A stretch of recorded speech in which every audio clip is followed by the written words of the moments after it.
Jong Un north Korea dictator.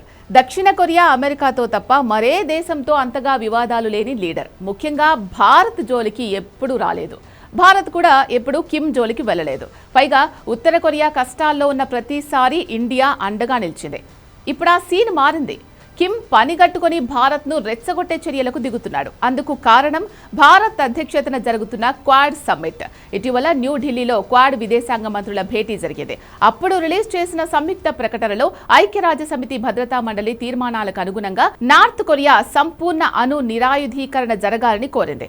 ఆ ప్రకటనపై Kim serious అయ్యారు. భారత్ పేరెత్తకుండానే అణ్వస్త్ర కార్యక్రమాన్ని ఎప్పటికీ విడిచిపెట్టబోమని, తమ జోలికి రావద్దని హెచ్చరించాడు. ఆ తర్వాతే భారత్ లక్ష్యంగా కుట్రలు స్టార్ట్ చేశాడు. ఇప్పుడు ఆ కుట్రలకు చెక్ పెట్టడానికే జైశంకర్ సియోల్లో పర్యటించారు. ఆ వివరాలు టాప్ స్టోరీలో చూద్దాం.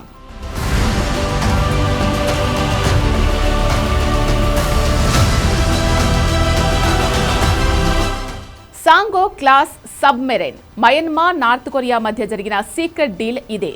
మయన్మార్ తన తీర ప్రాంత భద్రత కోసం, బంగాళాఖాతంలో పట్టు సాధించడం కోసం ఇలాంటి చీప్గా దొరికే సబ్మెరైన్ టెక్నాలజీపై కన్నేసింది. నార్త్ కొరియాకు చెందిన నిపుణులు మయన్మార్కు వెళ్లి అక్కడి నౌకాదళానికి సబ్మెరైన్ల నిర్వహణ, టార్పెడో టెక్నాలజీపై రహస్యంగా శిక్షణ ఇస్తున్నట్లు ఇటీవలే అంతర్జాతీయ నిఘా వర్గాల నివేదికలు తెలిపాయి.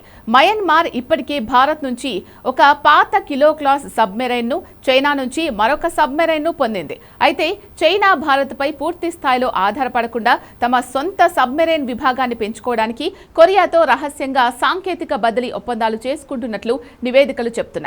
మయన్మార్ సరిహద్దులు మన ఈశాన్య రాష్ట్రాలకు ఆనుకొని ఉండడమే కాకుండా వారి సముద్ర తీరం నేరుగా మన బంగాళాఖాతానికి అనుసంధానమై ఉంటుంది.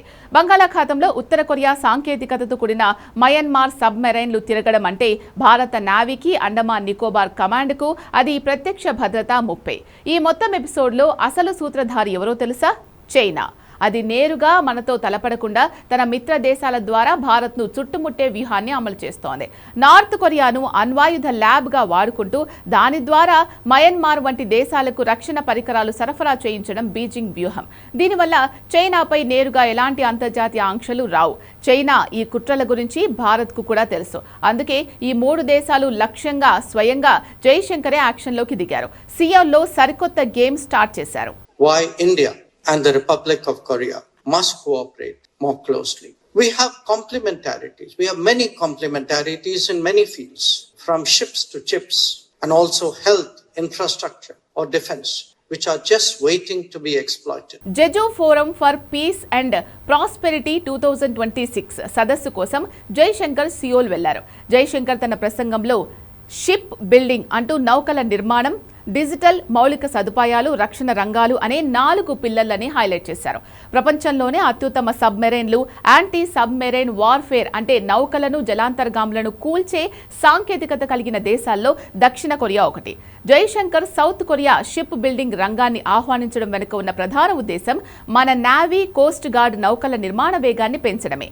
మయన్మార్, ఉత్తర కొరియా సబ్మెరైన్లకు చెక్ పెట్టాలంటే బంగాళాఖాతంలో భారత నావీ నిఘా, దాడి సామర్థ్యం అత్యంత ఆధునికంగా ఉండాలి.